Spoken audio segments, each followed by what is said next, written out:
Hey everyone, welcome back to M&M IELTS. This is Manmohit. Now guys, in today's video, I am going to share each and every single thing that you need to know about this IELTS 1 skill retake that was announced a while ago. So each and every single thing that you need to know about it. Basically, what is it? Who is eligible? How to book for that? What's the difference in getting your exam rechecked versus doing this one? What can you do, what the benefits are, what the drawbacks are, what the fees are, and then few tips if you have actually decided to go alongside this path. So without wasting any further ado, let's dive straight into it. So this IELTS 1 skill retake basically announced a while ago, and it's very popular right now, I would say, purely because as the name says, we can pretty much just do one skill now rather than just giving the complete exam again if we for some reason fail to get our desired scores. And that includes all the 4 modules of your exam. Could be your listening, reading, writing, and speaking. So basically all 4 of them. Now first is, who accepts this IELTS 1 skill retake? Because we know we may be giving our IELTS exam for immigration purposes or study purposes. Depending on that, as per right now, I would say, and that can change in the future, it's the Australian Department of Home Affairs. They are accepting this IELTS 1 skill retake for most of the visa subclasses. The best would be to have a chat with your migration agents just to see if your visa is eligible. And then if you are a nurse or an aspiring nurse, and this one is also accepted by the APRA and the National Board for Registration in your medical sector. Now, like I said, this is as of now. They'll keep on adding more and more, and also they can reduce in the future. So always keep an eye out on their official website about the same. Plus keep checking with your migration agents just to get the most up-to-date information about the same. Now, who is eligible to take IELTS 1 skill retake? Basically, we know that IELTS is of 2 different types. One is the paper-based exam and another one is your computer-based exam. As of now, again, this can change in the future, but as of now, it is only accepted for students who have given their exam on the computer and not on the paper-based. So unfortunately, if you have given a paper-based exam and if you're looking to do 1 skill retake, you will not be eligible for that one. Plus, you can only do 1 skill retake within the 60 days of your original test date. If it has been more than 2 months already, again, unfortunately, you will not be eligible for that. So it has to be taken within the first 60 days only. And then let's say once you have given your 1 skill retake, how will you receive your results? Like, how would they be able to give you 2 test reports and which one would be valid and all that kind of stuff? So basically what would happen is you will receive a new IELTS test report. The previous one which you have got will stay with you as per normal. And the new one that you would be receiving, it will have 1 skill retake result as well as the result from the previous skills that you did not retake.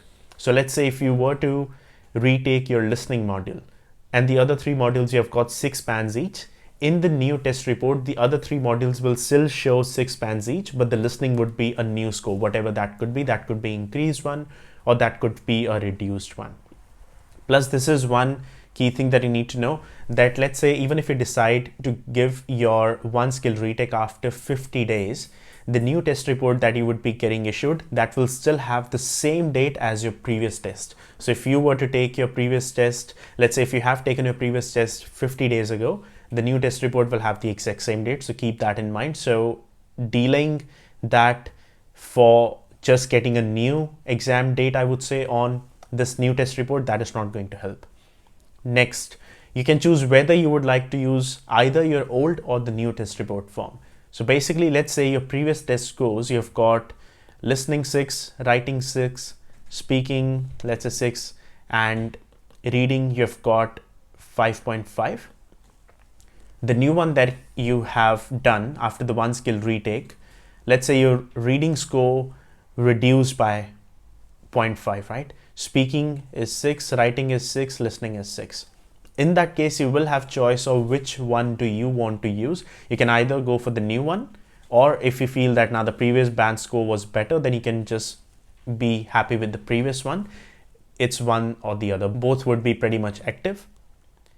Now, how to book your IELTS 1 skill retake? It's a very straightforward 3-step process. You're basically just going to log in on your IELTS profile by visiting the IELTS official website, the way you booked your previous exam. Then click on the past test results where you can view all the exams that you have done before. And just alongside the exam that is actually eligible for 1 skill retake, there would be a retake button right next to it. and it would be next to all the 4 modules: listening, speaking, writing, and reading. So whichever section, whichever module you want to retake, just click on the retake button next to it and you would be able to book for the retake.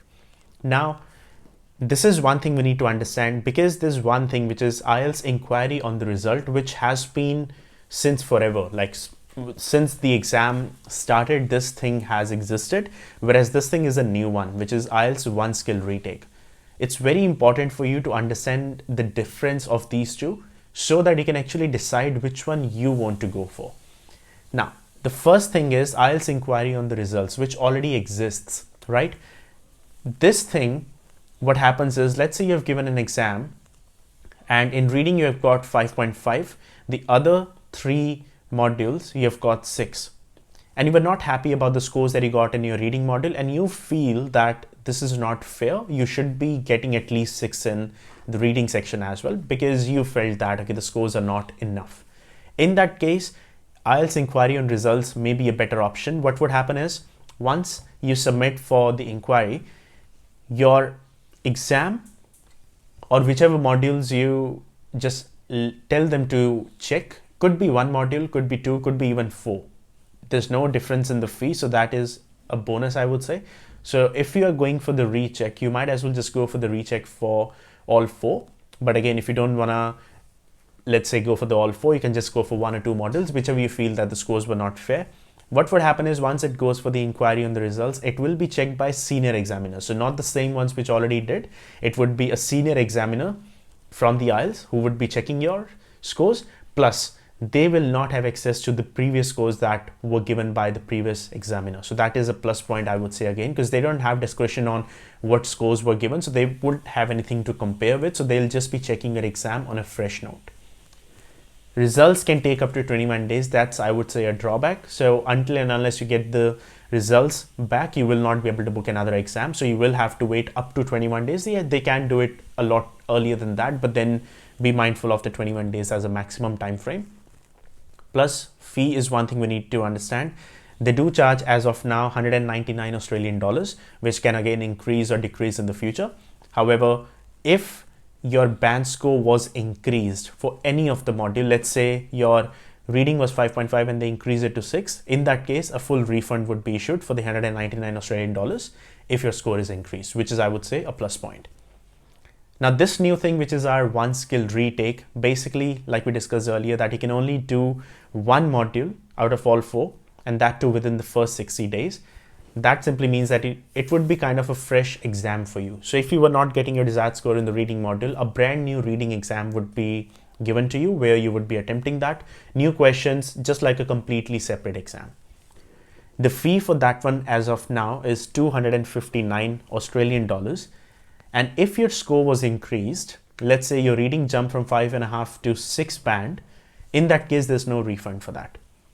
Which I would say, yes, it's a drawback, but if you feel that you were not feeling your 100% on the exam day and you did not do well in your reading, so instead of just going for the $400 complete exam, you might as well just go for the 1 skill retake in that, because it's 259, a lot less than $400 roughly.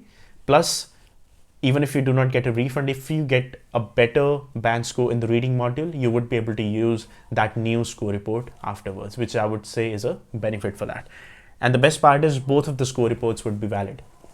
So if you were to give a new exam and in the new exam, your score actually gets reduced, then both of the score reports would be valid. So you're more than welcome to just use either one of them. Again, depending on what you're applying for, could be for your immigration or study purposes, you can just go for either or. Now, one final thing, and that's few tips to prepare for your 1 skill retake. Let's say you have decided and make up your mind that yes, you are going to do the 1 skill retake. Now, you're already spending $259 now, Australian dollars. Plus, you already did not get your desired score in that particular module. So this time you want to make sure that if you're spending this much money and you're not going to get a refund on that, and you don't have to prepare for all the 4 modules, you actually hammer this module right now. So these are the 4 tips. First, yes, do not rush and take your time for this one. You have got 60 days, right? You don't really have to just book for the 1 skill retake in the next week or so. Take 1 month at least to prepare for it, because you still have got 60 days to book for the new exam. and understand the marking criteria for that particular module. If you did not get your desired score in the reading module, understand the marking criteria for the reading module by going to the IELTS official website, by downloading their PDF for the marking criteria, and actually understand as to what went wrong. Why did the examiner give you less mark? Same, if you get less mark in your writing module, again, understand the marking criteria as to what went wrong and why did the examiner deduct mark, why did the examiner deduct your band score based on whatever you actually did. And then when you practice, do not just practice with any material out there, practice the actual official practice tests, because they are the benchmarks of what can happen in the real exam. So you do not practice any self-created practice tests, if that makes sense. Only and only practice using the official practice tests, and there are so many out there, the IELTS official Cambridge books and all those kind of things. And then if you're practicing, YouTube is free, right? So take help from the YouTube resources that are out there.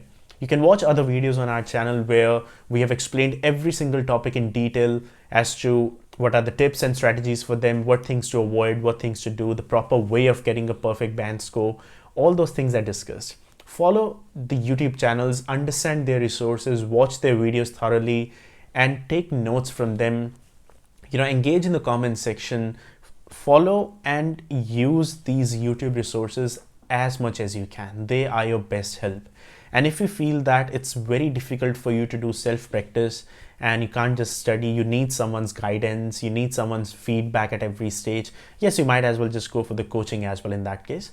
It's kind of a divided opinion, I would say. Some students prefer taking a coaching because it's difficult for them to prepare by themselves. They need someone's guidance and feedback. And some feel that they can self-practice and prepare and they can still get their band score. Either or, you do you, whatever works for you, and that should be all good. So I hope this video was helpful. If you have got any sort of questions or anything regarding this topic, or maybe anything in regards to your IELTS exam, feel free to drop them down in the comment section below and we can answer you guys as quickly as possible.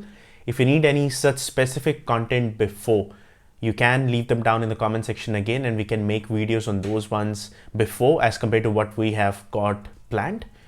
Again, if you have got your exams coming soon, I wish you all the very best. Stay safe wherever you are, and I'll see you all in the next video.